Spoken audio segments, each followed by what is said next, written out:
I'm Joe, a 48-year-old guy from Houston, fondly known as Big Joe among friends. I've been in the trucking game for nearly 2 decades, relishing every moment on the road. The company I work for, run by Morris, has a rich history in the transport business, with Morris being the third-generation owner. Let me take you back around 4 years when I used to hit the road all week, including weekends. Weekdays were all about my regular routes for long-standing contracts, while weekends threw a mix of routine and new routes my way. This particular weekend brought a fresh client, needing a load transported from Austin to Monterey. I arrived early, the crew loaded me up, and I hit the I-35, bound for the drop-off in Monterey. The fog added an extra layer of challenge, but I was making good time when Morris buzzed in on the radio. Oddly, he instructed me to hold off on the delivery, advising me to pull over for an hour as the new client might change the drop-off location. A bit peculiar, but I complied, pulling over near Catula and deciding to find something to eat to pass the time. I spotted a diner, and the thought of a juicy burger and a large Coke lured me in. As I approached the entrance, 2 guys casually strolled up, eyeing my truck. "Hey, is that your rig?" one of them asked, a sly grin spreading across his face. I nodded, sizing them up as I confirmed it was indeed my truck. They exchanged glances, their smiles widening, and that's when my instincts kicked in. Something about their interest set off alarm bells. Friendly as ever, I played it cool and asked, "What's it to you?" They replied, claiming to be curious about the cargo. Red flags waved, but I kept it light, telling them it was just another load for delivery. The conversation took a turn when they got specific, asking about the cargo, its destination, and its value. It felt invasive, and the fog outside seemed to thicken with tension. Deflecting their questions, I made up generic answers, but their persistence and exchanged glances hinted at ulterior motives. A chill crept down my spine, and I regretted stopping for a break. As I was about to excuse myself, one of them leaned in with a sinister grin. "You know, we could make it worth your while to take a little peek inside that cargo." "A deal, just between us." I played dumb, acting clueless, but the atmosphere turned from curious to ominous. It dawned on me, these guys weren't just nosy, they were up to something. Deciding to end the conversation, I told them I had to hit the road. As I walked away, their voices became more insistent, more aggressive. One of them brandished a sharp object, shouting for me to halt. I managed to get back into my truck, locked the doors, and kept an eye on them through the rearview mirror.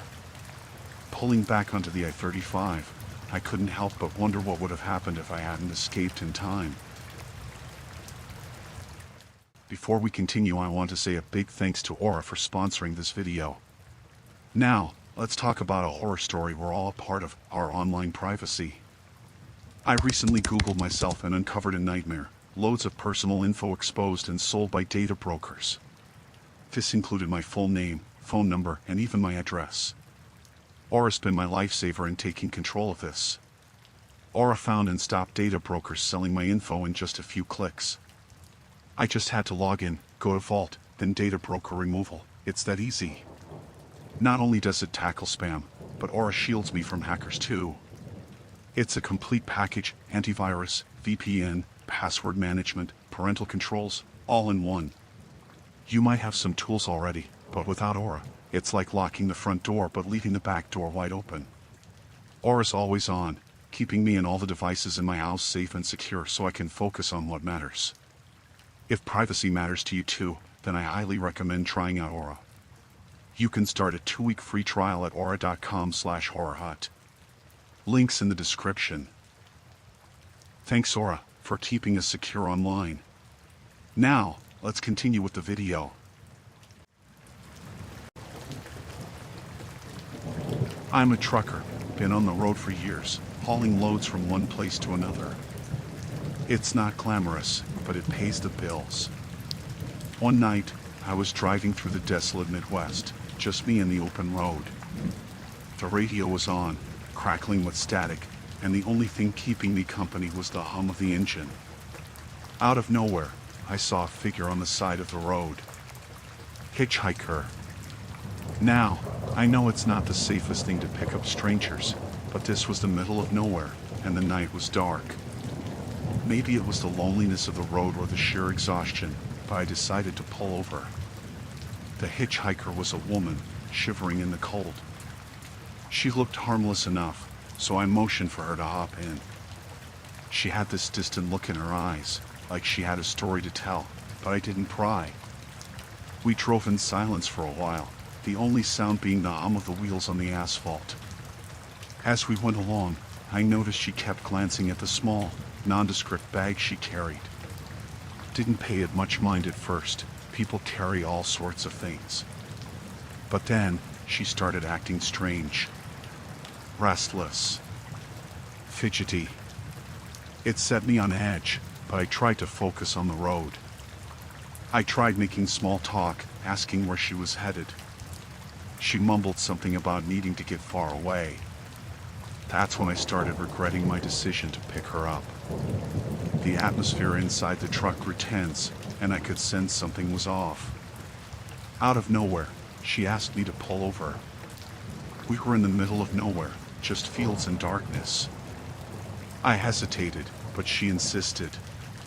So, I pulled over, and that's when she turned to me with this chilling smile. I felt a knot tighten in my stomach. She reached for the bag, and my instinct screamed at me that something was very wrong. Before I could react, she pulled out a knife. I didn't know what game she was playing, but I sure as hell wanted no part in it. Terrified, I tried to reason with her, ask what she wanted. But she just kept grinning, that knife glinting in the dim light. It became clear, she had no intention of just hitching a ride. I slammed on the gas, not caring where we were headed. I just needed to get away. She lunged at me, and I swerved, the truck careening on the empty road. The radio blared static, mixing with my pounding heartbeat. I didn't stop until I saw lights in the distance, a gas station. I pulled in, my hand shaking. She made a run for it, disappearing into the night. I locked the doors, breathing heavy, and dialed the police. Turns out, she was wanted for some serious stuff, a string of violent crimes. If I hadn't trusted my gut, who knows what would have happened?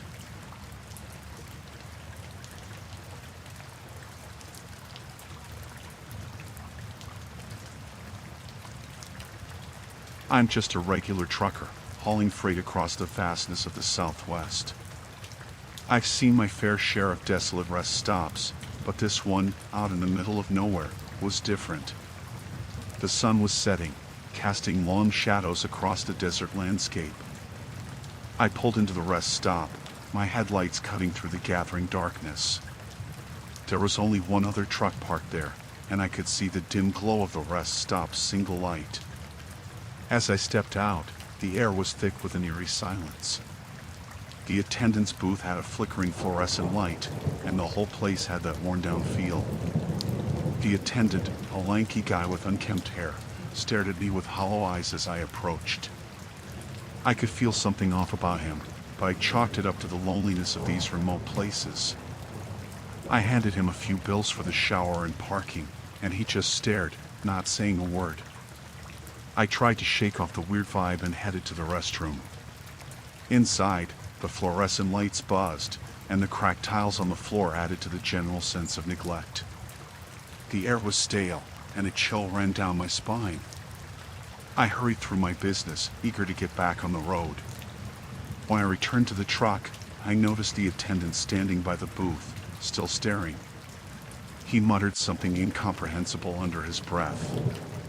I tried to ignore it, climbed into my rig, and settled in for the night. Hours later, I was jolted awake by a loud banging on the side of the truck.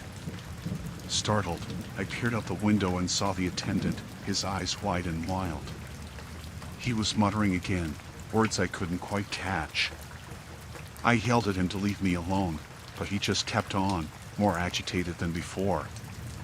Unease settled over me as I realized I was alone in this desolate place with a guy who seemed to be unraveling. I decided to leave, but as I started the engine, he stepped in front of my truck, blocking my way. Panic set in. I honked the horn, hoping to scare him off, but he just stood there, staring at me with a disturbing intensity. Desperation kicked in, and I floored it, narrowly missing him. The rest stop disappeared in the rearview mirror, but my relief was short-lived. Glancing back, I saw him in the distance, chasing after me like a madman. I pushed the accelerator harder, my heart pounding. Miles down the road, I finally saw the lights of a small town. I pulled into a gas station, praying he wouldn't follow. As I caught my breath, I realized how close I had come to something truly horrifying. That night, in the quiet of the Southwest, I learned that sometimes the real terrors are not in the vast desert, but in the disturbed minds of those you encounter in the loneliest places.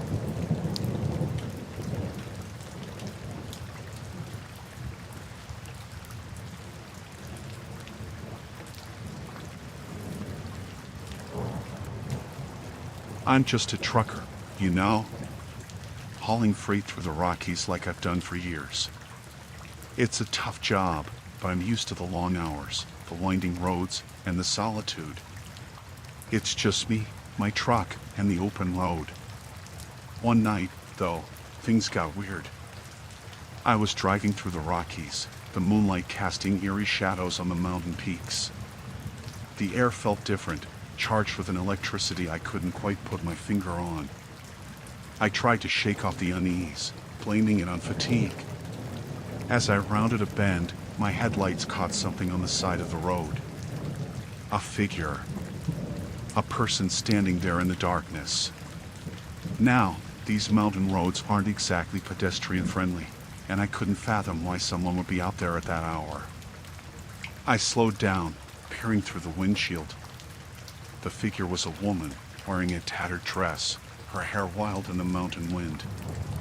I hesitated, my instinct screaming at me to keep driving, but against my better judgment, I stopped. She approached, and her eyes were vacant, like she was lost in another world. She mumbled something I couldn't understand, and I asked if she needed help. No response. Just that vacant stare. I was getting seriously creeped out, but I couldn't leave her there alone in the middle of nowhere. I offered a ride, and she climbed into the cab without a word. The moment she was in, the atmosphere inside the truck shifted. It felt heavy, like a storm was brewing. I tried making small talk, but she remained silent, staring out into the darkness. The unease grew as we climbed higher into the mountains. That's when the inexplicable started happening. I saw shadows moving in the periphery of my vision, flickering in the moonlight. But every time I turned to look, there was nothing there. I chalked it up to fatigue, the winding mountain roads playing tricks on my mind. Then, the radio started acting up. Static filled the cab, and strange whispers cut through. I couldn't make out the words, but it sent shivers down my spine. I tried turning it off, but the whispers persisted. I looked at the woman, half expecting her to be the source of the weirdness. Her eyes met mine, and for a moment, I saw darkness there, something beyond the vacant stare. Fear gripped me as I questioned my sanity. I needed to get out of there, away from the unsettling presence. I pulled over at the next gas station, the woman still silent beside me. When I turned to tell her we had arrived, she was gone, vanished into thin air. I parked, trembling, and surveyed the desolate gas station. The mountains loomed in the distance, silent witnesses to whatever strange encounter I had just lived through. I couldn't shake the feeling that those ancient peaks held secrets, stories untold. The rest of the journey through the Rockies felt like a surreal nightmare. I questioned my sanity, replaying the events in my mind.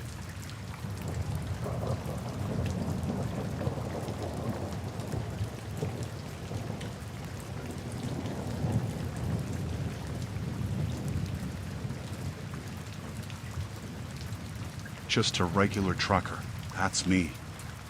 Cruising through the Northeast, hauling cargo for what seemed like a solid company. It's been years on the road, and I never thought I'd stumble onto something that would make my blood run cold. The company was all smiles on the surface. Decent pay, good routes, nothing out of the ordinary. But one day, a seemingly routine delivery turned my whole world upside down. I was assigned a special haul, told to pick up a sealed container and transport it to a remote warehouse. It felt off, but I shrugged it off, thinking it was just another quirky job in the trucking world. The day arrived, and I rolled up to the warehouse. It looked deserted, like it hadn't seen action in years. I got out, handed the paperwork to a shady-looking guy in a suit, and they loaded the container onto my rig. As I drove through the winding roads, curiosity got the better of me. I knew I shouldn't, but the nagging feeling in my gut pushed me to take a peek inside the container during a pit stop. I cracked it open, and what I saw froze me in my tracks. It wasn't just regular cargo. It was stacks of cash, bundles of it. I felt a chill down my spine. What had I gotten myself into? The next delivery, I couldn't shake the unease. The seemingly routine job became a haunting puzzle. I started noticing strange patterns, like the routes always avoiding the prying eyes of law enforcement. Red flags waved in my face, but I couldn't just walk away. Late one night, I overheard a conversation on the company's radio frequency. It was the owner, an enigmatic figure I'd never seen in person. He spoke in coded language, discussing shipments, payments, and things I couldn't comprehend. The pieces started falling into place. I realized I was just a pawn in an elaborate game, transporting illegal goods under the guise of innocent cargo. The seemingly reputable company was a front for a criminal operation, and I was knee-deep in it. Fear gnawed me as I grappled with the reality of the situation. I knew I had to expose the truth, but the stakes were high. The owner, this elusive puppet master, had eyes and ears everywhere. Every mile I drove, paranoia grew. I started noticing unmarked cars tailing me, shadowy figures lingering in the corners of truck stops. My life wasn't mine anymore. I was a target. One night, as I parked in a secluded rest area, a message flashed on my truck's computer. It was a warning, a chilling reminder that they knew I was onto them. Panic set in as I realized how deep I dug myself. I reached out to a journalist I'd met on the road, someone I thought could help. But before we could meet, my truck was rammed off the road. I fought to regain control, the adrenaline pumping as I narrowly avoided a catastrophic crash. I met the journalist in a dimly lit diner, desperation in my eyes. As I spilled the beans, fear etched on my face, he assured me we'd expose the truth. Little did I know, the danger was far from over. The following weeks were a whirlwind of covert meetings, whispered conversations, and a constant looking over my shoulder feeling. The journalist dug deeper, uncovering the criminal empire that reached far beyond the trucking facade. One night, as I parked at a truck stop, a shadowy figure approached. A henchman sent by the owner, a message that I couldn't escape this web of crime. He uttered ominous threats, chilling words that sent shivers down my spine. I became a pawn in a dangerous game of cat and mouse, the stakes escalating every day. The journalist's expose was about to go public, and the criminal empire was unraveling. But as I stared at my reflection in the dimly lit truck stop bathroom, I knew the shadows wouldn't release their grip on me easily. The night the story broke, chaos ensued. Law enforcement swarmed the company, arrests were made, and the criminal web began to unravel. But in the midst of the chaos, I received a haunting message, a veiled threat that my role in exposing the truth hadn't gone unnoticed. As I drove away from the now infamous company, the weight of what I'd uncovered sank in. I was free from the clutches of the criminal operation, but the scars, both seen and unseen, would forever mark my journey as a trucker who stumbled onto a darkness he never expected. In the rearview mirror, the northeastern landscape stretched out before me, a silent witness to the secrets hidden in its folds. The road ahead was uncertain, and the enigmatic owner, though exposed, remained a specter in the shadows, a reminder that some webs of crime are never fully dismantled.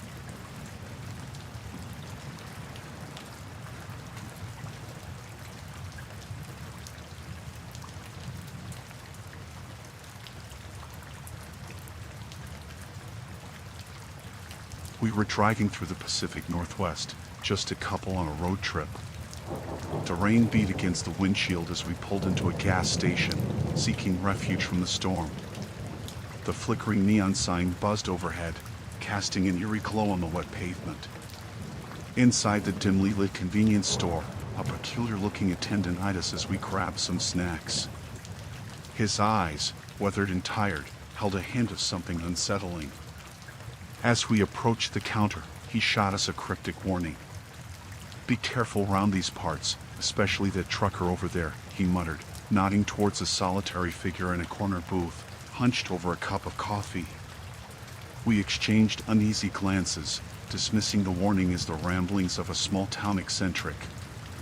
Ignoring the chill his words sent down our spines, we paid for our snacks and headed back to the car. The trucker, a shadowy figure in the corner, never looked up. The rain intensified as we hit the road again, the gas station fading in the rearview mirror. Hours passed, and the winding roads seemed to stretch endlessly through the dense forest. The rain became a relentless downpour, and visibility dropped to near zero. That's when we noticed it, the same trucker from the gas station, his rig looming large in the rearview mirror. Unease settled in as he tailgated us relentlessly, his headlights piercing through the relentless rain. We tried to shake him off, but he stuck to our bumper like a shadow. Thoughts of the gas station attendant's warning resurfaced, and fear began to gnaw at us. Desperation set in as we veered off the main road, hoping to lose the persistent trucker on the smaller, darker paths. But he followed, tire treads cutting through the rain-soaked gravel. Panic surged as we realized there was no escaping this relentless pursuer. In a moment of sheer terror, the trucker's rig pulled alongside us.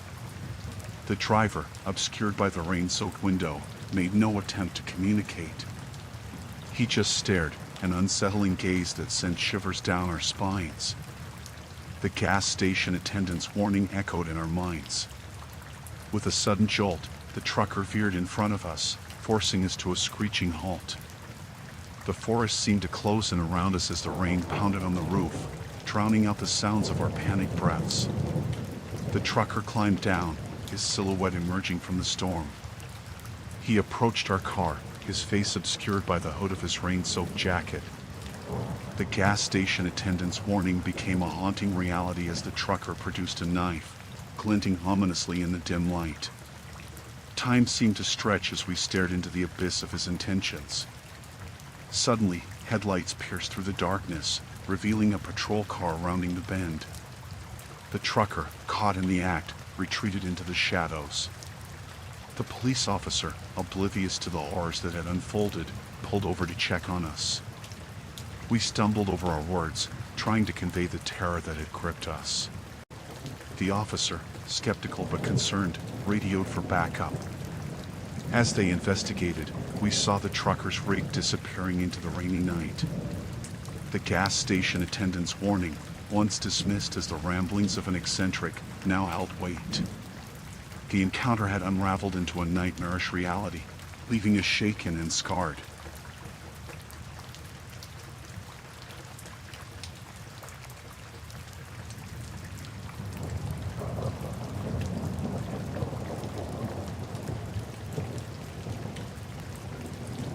I was cruising down a desolate stretch of highway in the vast southwest, just me and the endless desert horizon. The sun beat down, making the heat shimmer off the asphalt. My little car was my cocoon, the only company in this lonely landscape. As I drove, I noticed a big rig in my rearview mirror. It loomed larger with each passing mile, and I couldn't shake the feeling it was tailing me. Maybe just a fellow traveler on the same lonesome road, I thought, trying to dismiss the uneasy feeling settling in my gut. But as the miles rolled on, the truck stayed relentlessly close. I'd speed up, it would speed up. I'd slow down, it would slow down. It was like a dance under the scorching sun, and my heartbeat quickened with every move. I couldn't see the driver, just a massive metal beast behind me, and the feeling of being pursued grew. I glanced at the gas gauge, praying I wouldn't have to pull over in this desolate stretch. The truck's presence felt like a shadow, a relentless force that refused to let go.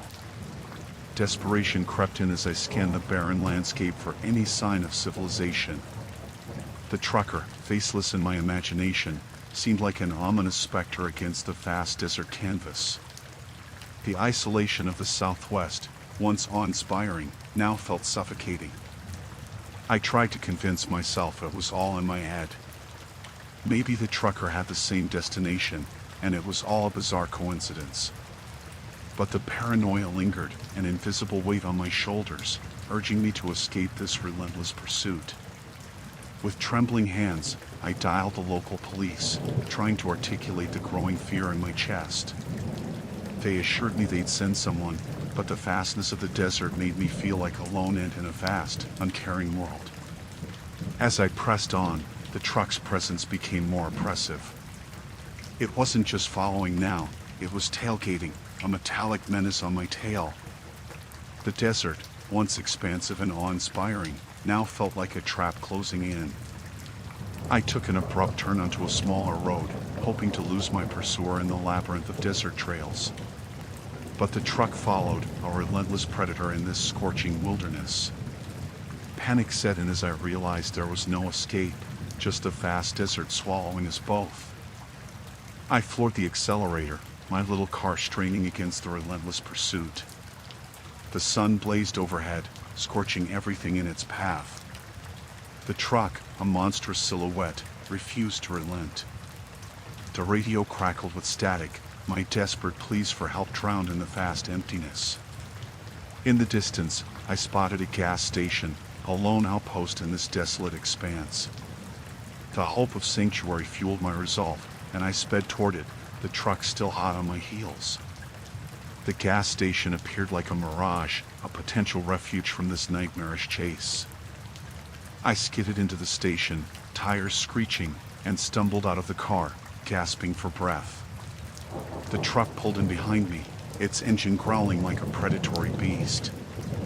I sprinted toward the station, praying for someone to help, someone to intervene in this relentless pursuit. The gas station attendant, a weathered face framed by a trucker hat, eyed me with concern.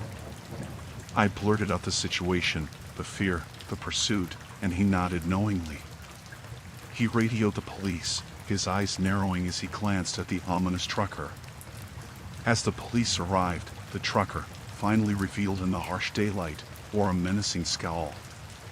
The police questioned him, and I stood, shaken and exhausted, watching this faceless specter turn into a human with malicious intent. They arrested him, his dark motives laid bare in the harsh desert sun. The relief washed over me, but the desert seemed to retain the echoes of the chase, a vast, unforgiving canvas where a solitary traveler had faced a relentless pursuer under the scorching southwest sun.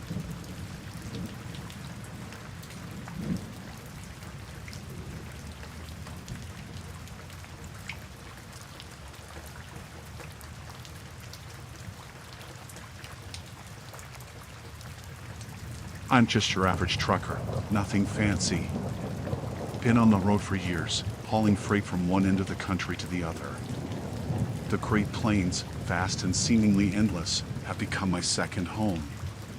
There's a routine to it, a rhythm that keeps me going. One day, my rig started acting up, sputtering and coughing like an old man with a heavy smoker's cough. I couldn't risk a breakdown in the middle of nowhere, so I pulled into a little mechanic shop on the outskirts of a quiet town. The place looked like it had seen better days, but sometimes those are the best places to get a quick fix. I walked into the shop, greeted by the smell of motor oil and the distant clang of tools. The mechanic, a burly guy with oil-stained overalls, looked up from under the hood of another truck. I explained my issue, and he nodded, grumbling something about a quick look. As he worked, I wandered around the shop, killing time. It was then that I noticed something strange, a series of scratched marks on the concrete floor, leading to a trapdoor in the corner. It piqued my curiosity, and I couldn't help but wonder what secrets this mechanic was hiding beneath the surface. The mechanic finished up, claiming it was just a loose belt. I paid up, but my mind was still fixated on that trapdoor. I concocted some excuse about needing to stretch my legs and casually strolled toward it. Opening it revealed a dark, narrow staircase leading into what seemed like an underground chamber. My heart raced as I descended into the dimly lit space. The air was heavy, filled with a peculiar smell, not the usual grease and oil, something more sinister. The walls were lined with shelves, not filled with spare parts, but with rows of mysterious containers. My eyes widened as I realized they were filled with human organs, preserved like macabre trophies. I stumbled back, my breath catching in my throat. The mechanic had followed me down, a sinister smile on his face. He revealed the grim truth, an illegal organ trafficking operation thriving beneath the facade of a simple mechanic shop. My discovery meant trouble for him, and the smile twisted into a snarl. Terrified, I sprinted back up the stairs, my mind racing with the realization that I'd stumbled into something far darker than a routine pit stop. I burst out of the shop, fumbling for my phone to call the police. The mechanic chased after me, a malevolent force unwilling to let me expose his gruesome secret. As I spoke to the dispatcher, detailing the horrors below the mechanic shop, the mechanic lunged at me. Fear and adrenaline surged through my veins as I dodged his grasp. The police promised to arrive soon, but the mechanic wasn't backing down. I sprinted through the quiet town, the mechanic hot on my heels. Panic set in as I realized I was alone in this fight, trying to outrun a man who had something to hide, something monstrous lurking beneath the shop. I ducked into alleys, zigzagged through deserted streets, but he was relentless. The town, once a peaceful backdrop to my routine pit stop, transformed into a labyrinth of terror. My breaths came in ragged gasps as I desperately searched for a way to escape. The distant wail of sirens signaled the arrival of the police, but the mechanic's pursuit intensified. I rounded a corner, finding myself face to face with an abandoned warehouse. Without thinking, I darted inside, seeking refuge in the darkness. The mechanic followed, the eerie silence broken only by the echoes of our footsteps. Fear clawed in my throat as I navigated the labyrinthine interior, the dim light revealing the shadows of forgotten crates and rusted machinery. I found a hiding spot, heart pounding, praying the police would arrive in time. The mechanic prowled the warehouse, a predator in pursuit of its prey. I held my breath, every footstep of his sending shivers down my spine. The warehouse became a battleground of suspense, the mechanic closing in with each passing second. The distant wail of sirens grew louder, signaling the approaching police. In the darkness, our fates hung in the balance, a collision of ordinary routine and a nightmarish secret lurking beneath the Great Plains. I was finally rescued, and to this day I still have nightmares about what happened.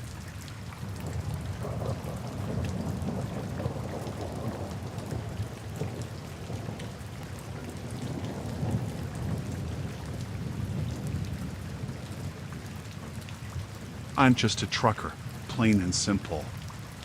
Been on the road for what feels like forever, hauling loads across the southeast.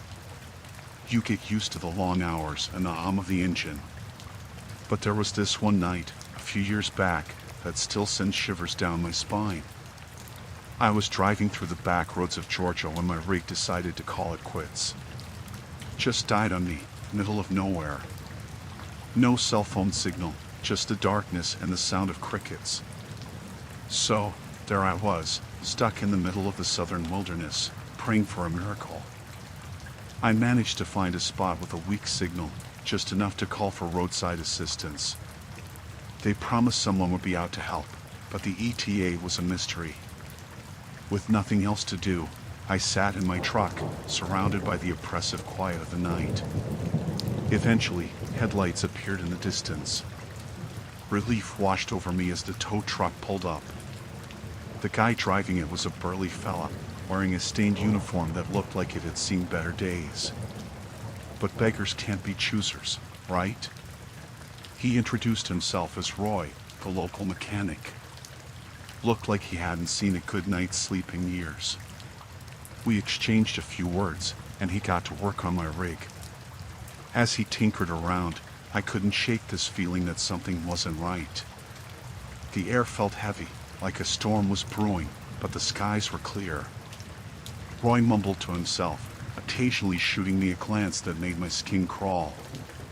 He seemed nervous, jittery even. I chalked it up to the pressure of fixing a stranded truck in the dead of night. But as he worked, the atmosphere shifted from uneasy to downright sinister. I asked him how long it would take, and he replied with a vague, "Just a little longer, almost done."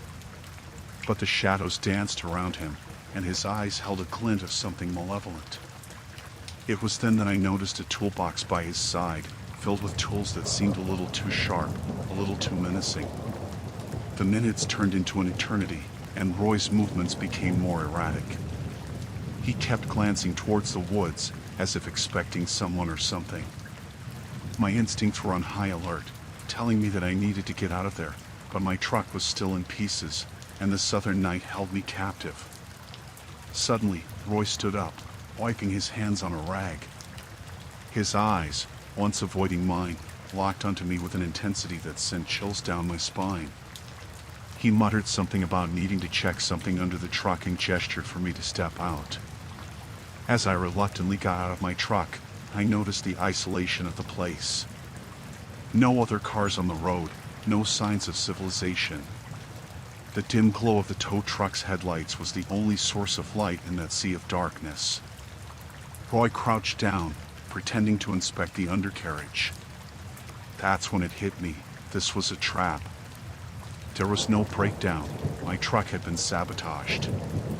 Panic surged through me as I realized I was alone in the dark with a mechanic who had sinister intentions. I took a step back, my mind racing for a plan.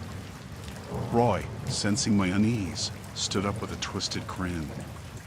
In that moment, instinct took over, and I bolted into the woods. The night swallowed me whole as I sprinted through the thick foliage, each step echoing with the pounding of my heart. I heard Roy shouting behind me, his threats slicing through the night air. My lungs burned, but fear fueled my legs. Branches scratched at my face, and the uneven ground threatened to trip me, but I didn't dare look back.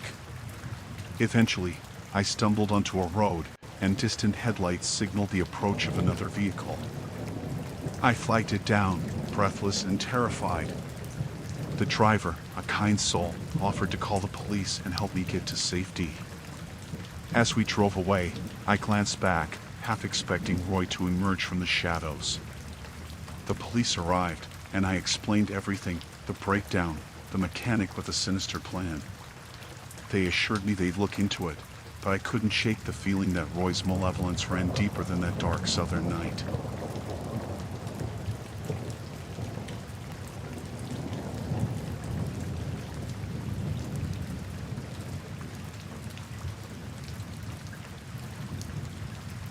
I'm just a regular trucker, been on the road for ages, hauling loads across this vast desert.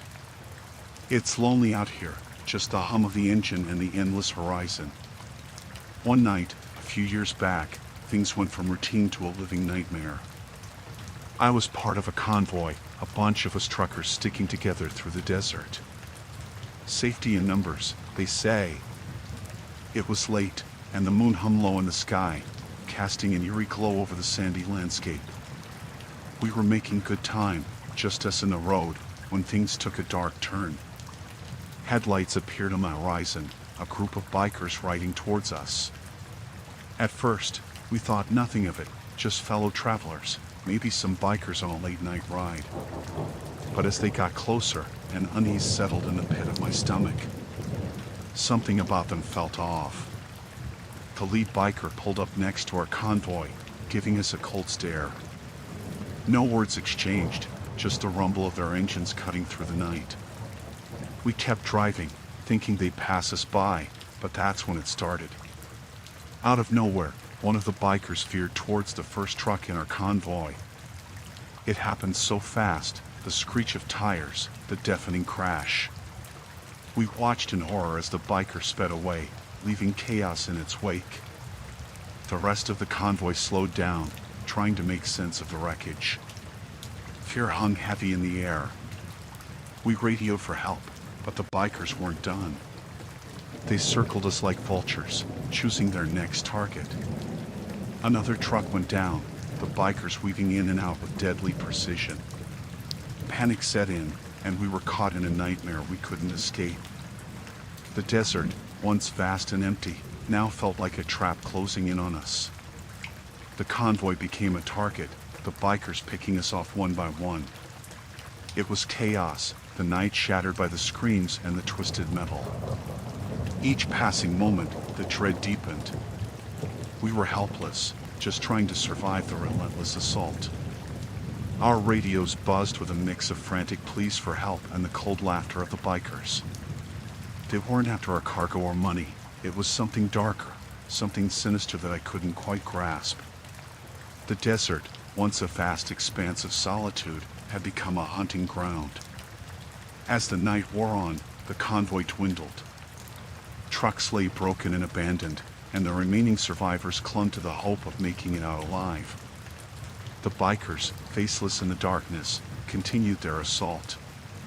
There was no reasoning with them, no understanding their motives. They were predators in the night, and we were their prey. Eventually, I found myself alone on that desolate road, surrounded by the wreckage of the convoy. The bikers had vanished into the night, leaving only the echoes of their malevolent laughter. My rig, battered and bruised, became my only refuge. I drove through the desert, haunted by the events of that night. The headlights of my truck cut through the darkness, revealing the scars of a convoy torn apart by an inexplicable horror.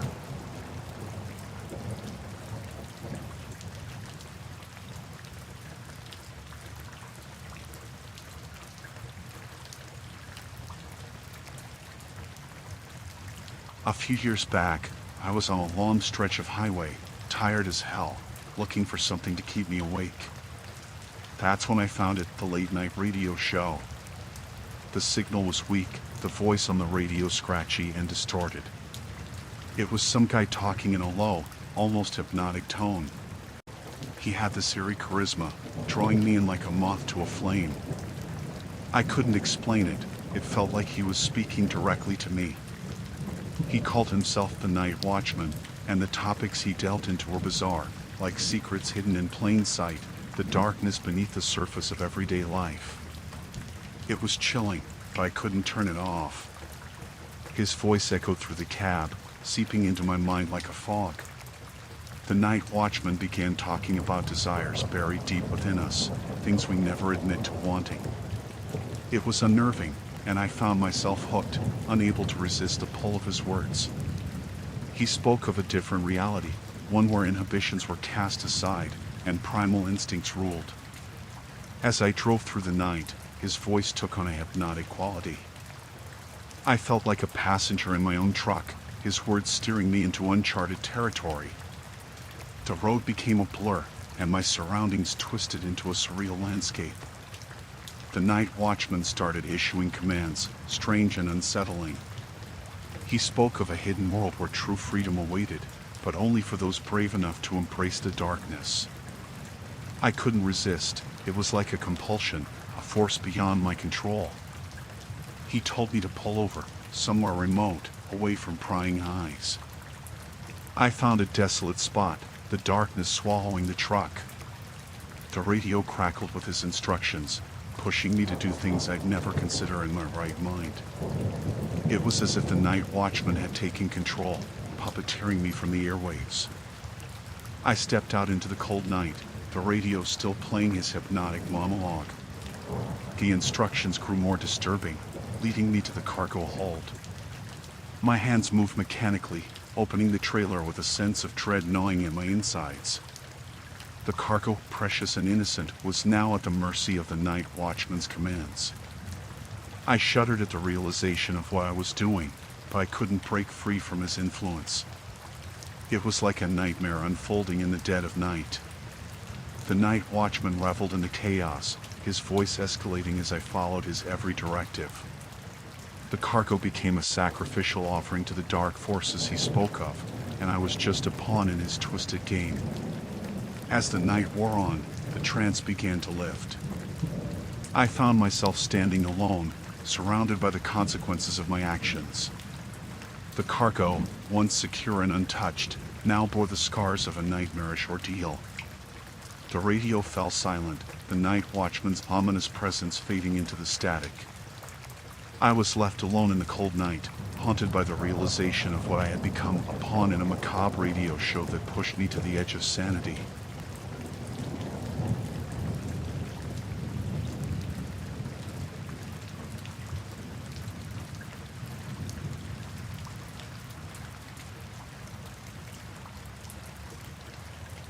I was just a guy looking for a job, you know?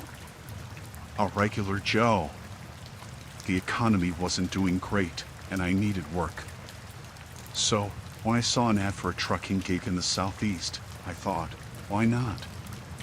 Little did I know, that decision would lead me down a twisted path. The recruiter, a guy named Carl, seemed friendly enough at first. He had this polished spiel about the company, the benefits, the routes. Sounded like a dream job. But the devil's in the details, they say.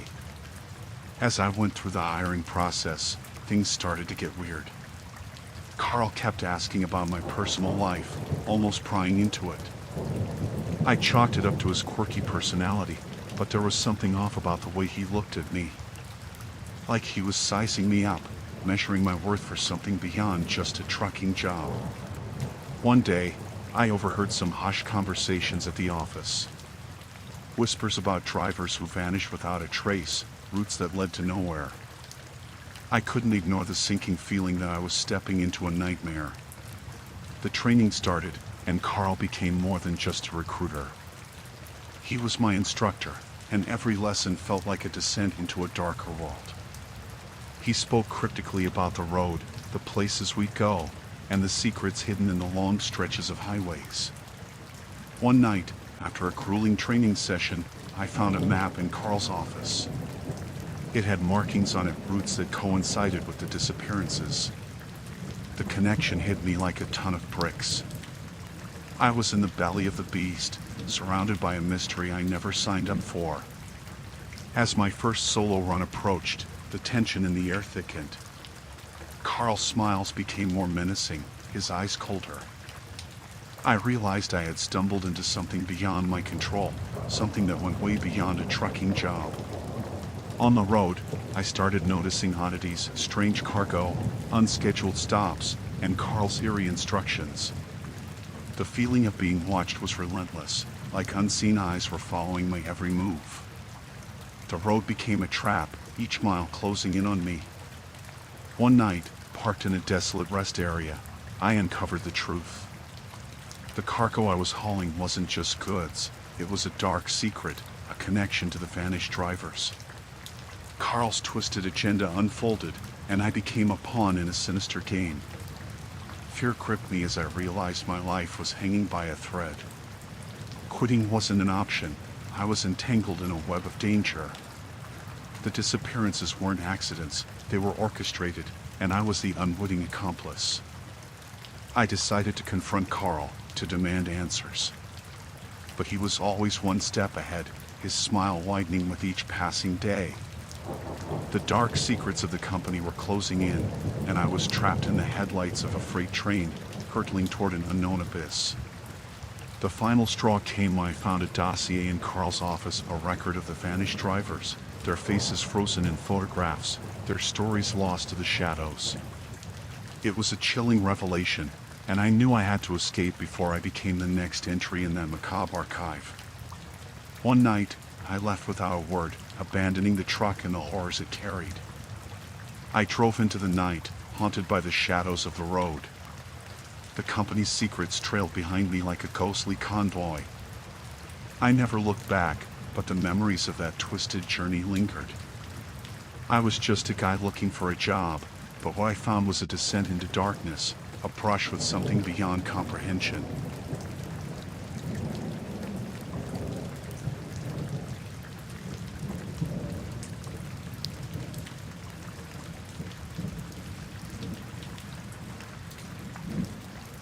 I'm just a guy who drives a truck. Been on the road for ages, crisscrossing the country, hauling goods from one place to another. It's a simple life, or at least it used to be, until that fateful night in the dense forests of the Pacific Northwest. I had a routine, you know. Hit the road early, drive for hours, take my breaks at lonely rest areas. But that night, I found myself on an unfamiliar route. A shortcut, they said. Little did I know, it would lead me straight into the heart of something sinister. As I navigated the winding roads, the forest seemed to swallow me whole. The trees loomed like shadows, and the darkness clung to the air. There was this eerie silence, broken only by the hum of my engine. That's when I saw them, a convoy of trucks, parked in a clearing, their headlights cutting through the darkness. I thought maybe it was a trucker meetup, a pit stop for the night. But as I approached, the air turned heavy with tension. These weren't regular truckers. They were a gang, a band of road drivers with a look in their eyes that sent shivers down my spine. I parked a bit away, trying to keep to myself. But they noticed me, and one of them, a burly guy with a menacing grin, approached. He asked about my rig, my cargo, all the usual trucker talk. But his eyes told a different story, like he was sizing me up for something more. As I chatted, I noticed the others eyeing me, whispering among themselves. It felt like I stumbled into a world where the rules weren't written on the road signs. The burly guy, let's call him Redbeard, invited me to join their crew for the night. Something about a brotherhood, a tight-knit group of truckers helping each other out. I was hesitant, but curiosity got the better of me. Little did I know, it was the beginning of a descent into hell. They led me to a makeshift camp, deep in the woods. The atmosphere was thick with smoke from a crackling fire. I noticed a sense of camaraderie, but beneath it, an undercurrent of something darker. They offered me a drink, a toast to brotherhood, they said. As I took a sip, I started feeling woozy. The world spun, and my senses dulled. That's when Redbeard revealed their initiation ritual. They called it the Road's Embrace. A twisted ceremony where newcomers prove their worthiness by enduring a night in the woods, hunted by the seasoned members. I tried to protest, but my voice was a mere whisper. They stripped me of my keys, leaving me defenseless in the forest's grip. Panic set in as they released me into the darkness, laughing like hyenas. The forest became a labyrinth of nightmares. I stumbled through the underbrush, every rustle of leaves sending my heart into overdrive. Shadows danced in the periphery, and I felt the weight of unseen eyes watching my every move. Time lost its meaning as I ran, my breath ragged, my senses heightened by fear. Snap! A twig broke behind me. I dared not look back, knowing that whatever hunted me was relentless. Eventually, exhaustion caught up, and I collapsed against a tree. The night seemed endless, the darkness swallowing me whole. That's when I heard footsteps closing in. My heart pounded as I realized they found me. The gang emerged from the shadows, their eyes glinting with a mixture of amusement and triumph. Redbeard patted me on the back, congratulating me on surviving the initiation. I was in, part of their twisted brotherhood. As I stumbled back to my truck, I couldn't shake the feeling that I stepped into a nightmare. The forest, once a sanctuary, now held the echoes of their twisted rituals. I drove away, leaving the haunting darkness of the Pacific Northwest behind me. The road stretched ahead, but the memory of that night clung to my soul. The woods, the gang, the initiation, a chapter of horror etched into my life as a lone trucker.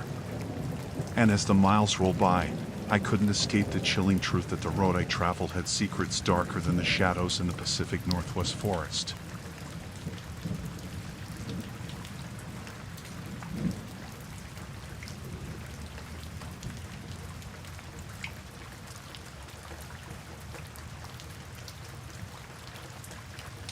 I signed up for trucking school out in the Great Plains, thinking it was my ticket to a new life. The ad said they'd teach me everything about the open road, the rigs, and the freedom of the highway. Little did I know, it was more like signing up for a descent into darkness. First day, I walked into the place. Dingy walls, flickering lights, the whole deal. The instructor, a grizzled guy with a permanent scowl, started off normal enough. "Welcome to the school," he said, eyeing us like we were fresh meat. He had this vibe, something off about him, but I chalked it up to the stress of the job. Weeks went by, and the lessons seemed okay at first. We were learning to shift gears, handle the big rigs, the basics. But then, things started getting weird. He'd throw in these random emergency scenarios, like what to do if a car swerved in front of you or if your brakes failed. I mean, we were just beginners, not seasoned drivers. One day, after the usual lectures, he called me over. "You've got potential," he said with a smirk. I didn't know whether to take it as a compliment or a warning. That's when he told me about the special lessons for those with promise. Curiosity got the better of me. What was supposed to be a regular driving lesson turned into something straight out of a nightmare. He'd take me to these isolated roads, far from prying eyes. No other students, just me and him in that big rig. The first time, he asked me to pull over in the middle of nowhere. He said he needed to check the engine or some crap. I'm sitting there, clueless, when I notice him eyeing me differently. It felt wrong, like I was prey in the sights of a predator. He started asking personal questions, things that had nothing to do with trucking. My gut told me to get out of there, but I didn't want to fail. Next thing I knew, he handed me a package and said it needed to be delivered ASAP.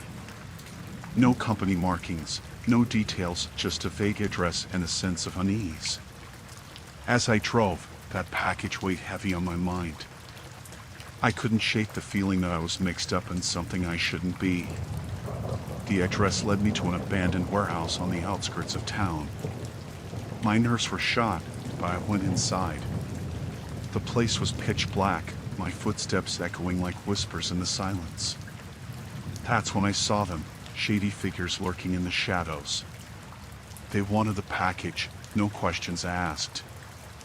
I handed it over, trying to act like it was just another day on the job. The instructor's lessons turned into a series of increasingly dangerous runs. I felt like I was caught in a web, each delivery pulling me deeper into some criminal underworld. I tried telling the school, but they brushed it off, saying it was part of the training. I was on my own. One night, he took me to a remote area, far from any towns. The cargo this time was different, something he wouldn't even show me. Red flags flew, but I had no choice. As we approached the drop-off, a chill ran down my spine. It was a rendezvous with masked men in the dead of night. I overheard whispers about illegal goods, smuggling, and a network that stretched far beyond the trucking school. My heart pounded as the realization hit this wasn't just a shady instructor, it was a criminal operation. I knew I had to get out, but every attempt to quit ended with threats and intimidation. They made it clear I was in too deep, and there was no turning back. One night, I made a desperate move. While the instructor was occupied, I slipped away, leaving that trucking school nightmare behind. I drove through the night, haunted by the shadows of my ordeal.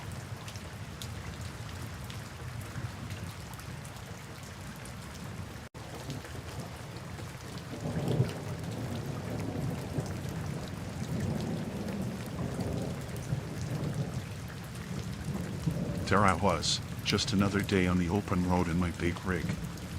The sun was beating down on the endless stretches of highway in the southwest, making the asphalt shimmer in the heat. I liked the freedom of the road, the hum of the engine, and the rhythm of the wheels against the pavement. I got a call from dispatch about a last-minute job or rush delivery, they said. The cargo needed to be in some desolate town by nightfall. Seemed urgent, and I could use the extra pay, so I accepted without asking too many questions. The pickup was at a nondescript warehouse on the outskirts of a small town. A couple of guys in suits handed me the cargo manifest and said it was fragile. They emphasized the need for speed but didn't say what was inside. I shrugged it off. I was used to hauling all sorts of stuff without knowing the specifics. As I hit the road with the cargo secured in the trailer, I couldn't shake the feeling that something was off. The air in the cab felt heavy, and the usual hum of the engine seemed more ominous. Maybe it was just the anticipation of a long drive ahead. As the miles passed, I started noticing a couple of cars tailing me. Every time I changed lanes or slowed down, they matched my moves.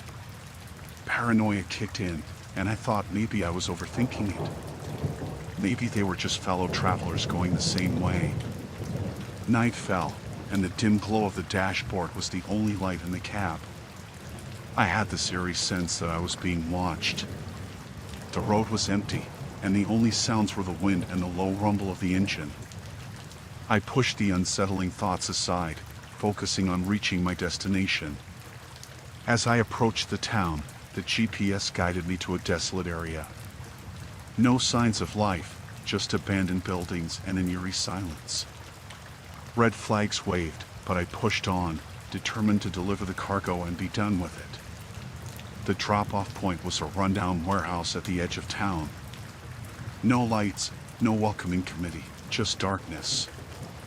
I hesitated, but the urgency of the job urged me forward. I parked the truck, opened the trailer, and that's when I saw boxes upon boxes of weapons, illegal ones. Panic set in. I was hauling a load of trouble, and the shadowy figures I noticed earlier were now closing in. They weren't just random travelers. They were part of a criminal operation, and I was unwittingly at the center of it. The men approached, their faces hidden in the darkness. They weren't here for a friendly chat. Fear crawled up my spine as they demanded the cargo. It became clear they weren't the type you could reason with. I fumbled for my phone, dialing 911 as quietly as possible. But luck wasn't on my side. One of them noticed and grabbed the phone, tossing it aside. Cold sweat coated my palms as the situation escalated. They forced me to unload the weapons, their eyes scanning the surroundings for any signs of unwanted attention. The desert night seemed to swallow us whole, and I felt like a pawn in a game I never signed up for. Once the cargo was in their hands, they vanished into the shadows, leaving me stranded in that desolate town. I sat in the cab, shaking, wondering how I went from a routine delivery to a pawn in a criminal enterprise. I reported the incident to the police, but deep down, I knew the chances of catching these guys were slim. The road that used to symbolize freedom now felt like a trap, a reminder of the danger lurking in the seemingly mundane. I drove away from that town, haunted by the realization that my job had taken me into a world I never wanted to know.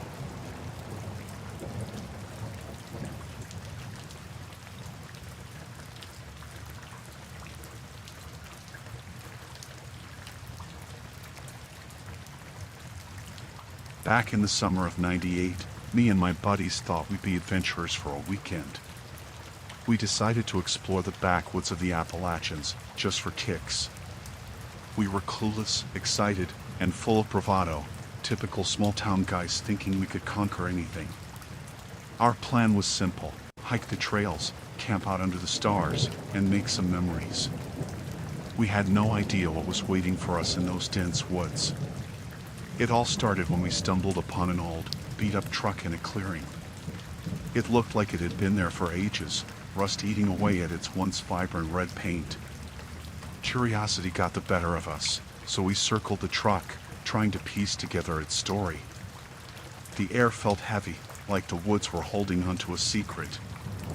As we approached, we saw bullet holes peppering the sides, and a quick search inside revealed abandoned belongings, clothes, some old food wrappers, and a tattered map.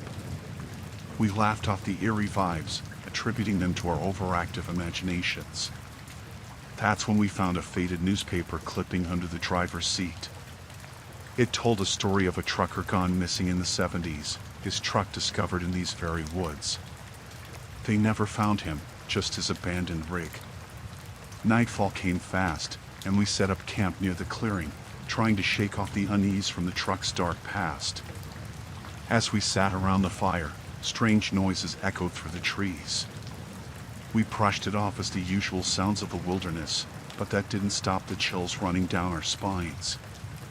Sleep came hard that night.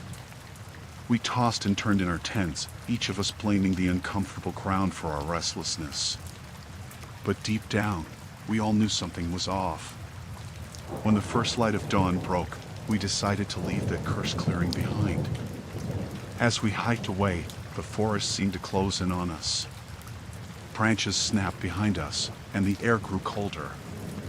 We quickened our pace, glancing over our shoulders as if expecting something to leap out of the shadows.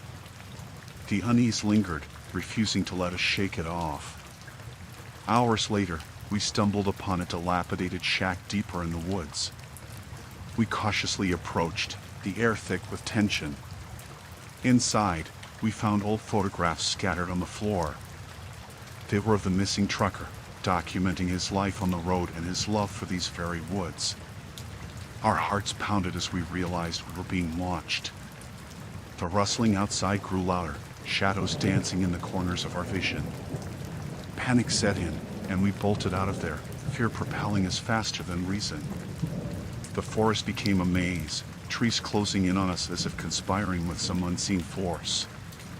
We heard whispers on the wind, sinister laughter that echoed through the trees. It felt like the very woods were alive with malevolence. Exhausted and disoriented, we stumbled upon the clearing with the abandoned truck again. Somehow, we'd circled back. The air was charged with an otherworldly energy, and the forest seemed to mock our futile escape. In the clearing, the truck's headlights flickered to life, casting an eerie glow. Panic took hold as we realized we were trapped in a sinister loop.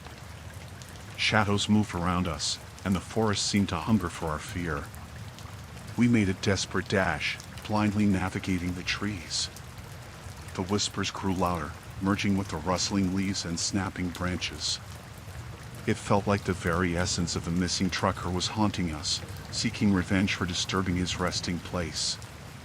When we finally burst out of the woods, we were battered and bruised, our minds fractured by the nightmarish ordeal.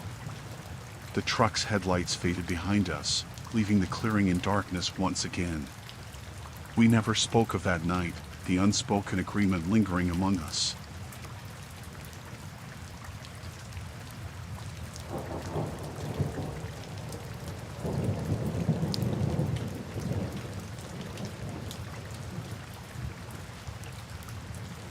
I was just another trucker, wheels turning and cargo rolling, trying to make ends meet.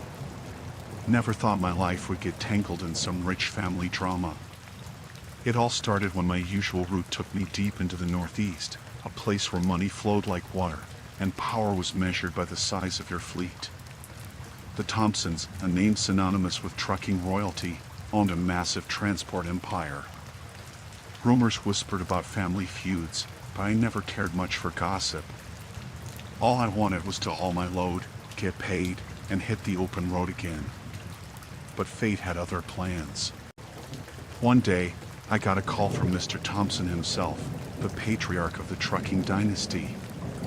He needed a reliable driver, and somehow my name came up. Honored, I accepted the offer, thinking it was just another job. Little did I know, I was stepping into a viper's nest of familial power plays and hidden agendas. The Thompsons' empire was vast, with countless relatives vying for a piece of the pie. Loyalties shifted like the wind, and I found myself unwittingly caught in the crossfire. It started innocently enough, a few enigmatic glances, hushed conversations when I walked into the room. But it soon escalated into something far more sinister. One night, as I parked my rig in the family compound, I overheard heated arguments echoing through the luxurious halls. Family secrets spilled like gasoline, igniting the already tense atmosphere. I was a fly on the wall, witness to a dangerous dance of betrayal and greed. I tried my best to keep my distance, focusing on my deliveries and staying out of the Thompsons' internal struggles. But the shadows cast by family disputes are long and unpredictable. One evening, as I fueled up my truck, a disheveled cousin approached me, desperation in his eyes. He whispered of treachery within the family, and how my role unknowingly made me a pawn in their deadly game. I shrugged it off, thinking it was just the ramblings of a desperate man. But the weight of his words lingered, a foreboding cloud over my daily routes. The once lavish estate now seemed haunted, each luxurious corridor concealing the skeletons of familial discord. As I made my deliveries, tensions heightened within the Thompson family. It wasn't long before I became a pawn in their power struggle. Loyalties shifted like sand beneath my feet, and I found myself entangled in a web of deceit that I never signed up for. One evening, after unloading a shipment, a mysterious figure approached me in the dimly lit warehouse. It was one of the Thompsons, eyes filled with a mix of fear and desperation. He revealed the family's darkest secret, a plan to eliminate rivals and secure power, with me as the unwitting accomplice. Suddenly, I was at the center of a dangerous plot. Fear gripped me as I realized the magnitude of the Thompsons' machinations. The line between victim and accomplice blurred, and I felt the suffocating weight of a nightmare I couldn't escape. The fateful night arrived when the family's power struggle reached its boiling point. As I parked my truck, I heard the distant echoes of a violent confrontation.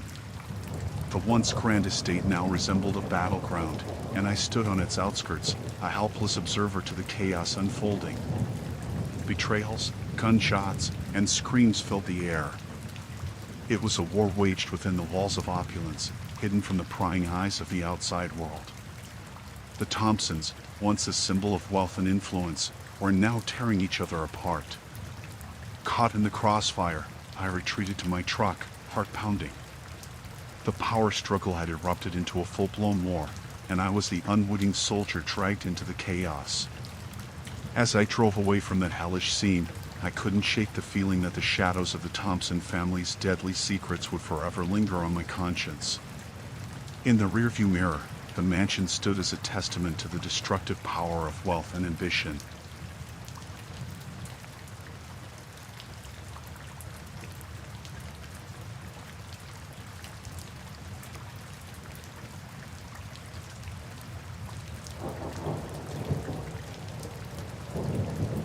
I was trucking through the desert, just me, the open road, and my trusty rig. The sun was beating down, and the heat seemed to stretch the horizon endlessly. It was one of those days where the heat waves dance on the asphalt, making it feel like you're driving through a mirage. I never expected it to turn into the nightmare it became. Out of nowhere, my truck coughed and sputtered, and then it just died. Great, I thought. Stuck in the middle of nowhere with nothing but sand and heat in every direction.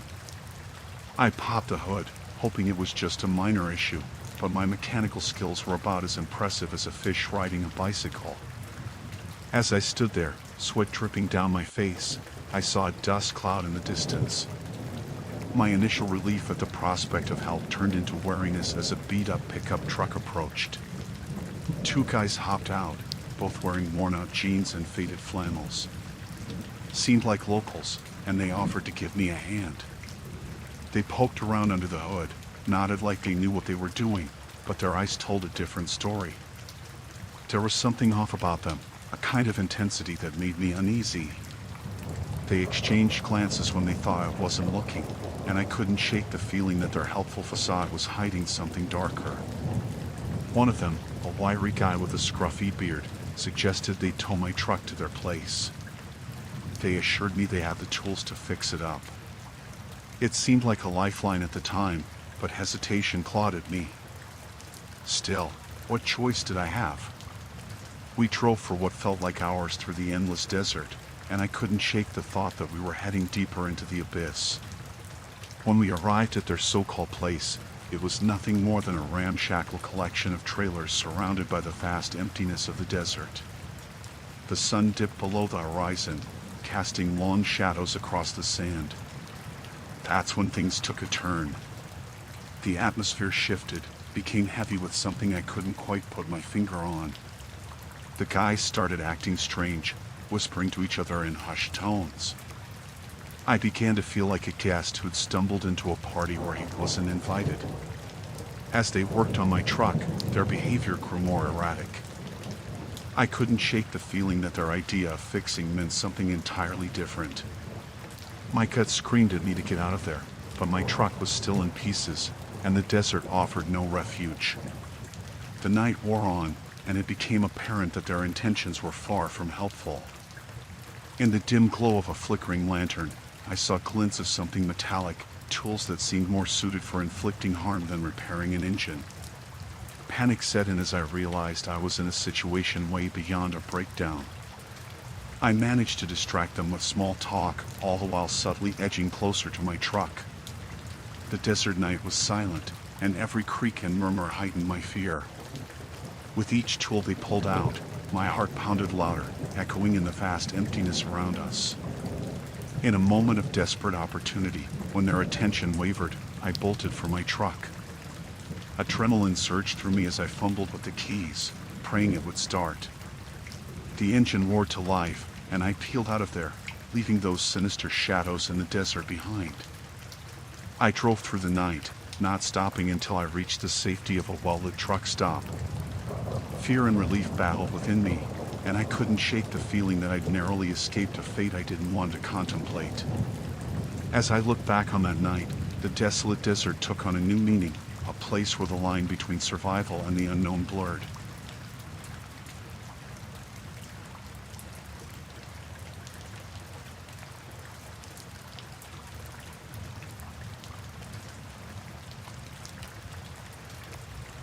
Got my rig, the open road, and a schedule to keep. Nothing fancy. So, there I was, cruising through one of those small towns that time seemed to forget. Gas station on the left, diner on the right, typical pit stop on my journey. I'm grabbing a cup of coffee when a guy approaches, casual-like. He hands me a flyer, no words, just a picture of a truck and a date. I glance at him, puzzled, and he says, "You look like you could use some excitement." I'm no thrill seeker, but I decide to keep the flyer, thinking maybe it's some local event. A few weeks later, I'm driving through the same area, and I see a sign, the one from the flyer. It was an underground truck race, no holds barred. Curiosity gets the better of me, and I figure, why not see what this is all about? I pull into this makeshift racetrack, trucks revving their engines like it's the Daytona 500. People are placing bets, the air thick with a mix of diesel fumes and anticipation. Now, I'm not one to gamble, but the energy was contagious. The organizers notice me and nod, signaling for me to join in. Before I can blink, I'm lined up with other truckers, engines roaring like beasts ready to be unleashed. The guy next to me smirks, first timer, huh? I just nod, trying to act like I know what I'm doing. Little did I know what I was getting into. The race starts, and it's chaos. Trucks jostling for position, dust swirling in the air. It's like a scene from a Mad Max movie. I'm pushing my rig to the limit, adrenaline pumping through my veins. But as I glance around, something doesn't feel right. As the race progresses, I realize this isn't your typical competition. It's cutthroat, ruthless. I see truckers using tactics straight out of a demolition derby. Bumpers grinding, metal scraping, it's a vehicular battlefield. Then, the organizer, a guy with a face like stone, announces a twist. Winners get a hefty cash prize, but losers, well, Let's just say it's a one-way ticket to something far worse than losing a race. I start to panic, realizing I've stumbled into something way darker than a daredevil race. The crowd is getting rowdy, the bets higher, and the pressure intensifies. There's no backing out now. The race has its claws in me. I'm navigating this chaotic course, dodging trucks hell-bent on victory. It's like survival of the fittest, but in 18-wheelers. Every swerve, every near collision, the stakes are mounting. Then it happens. A collision with another truck, a deafening crash, metal against metal. My heart races as I struggle to keep control. Smoke billows from the wreckage, and I realize this is more than just a race. It's a life or death game. As the race hurtles towards its conclusion, the reality sets in.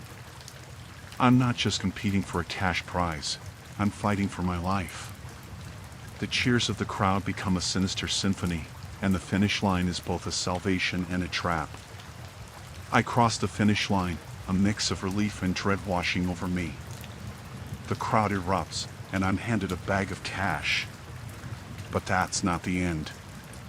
The organizer approaches, a cold smile on his face. Congratulations, you survived. Until the next race, my friend.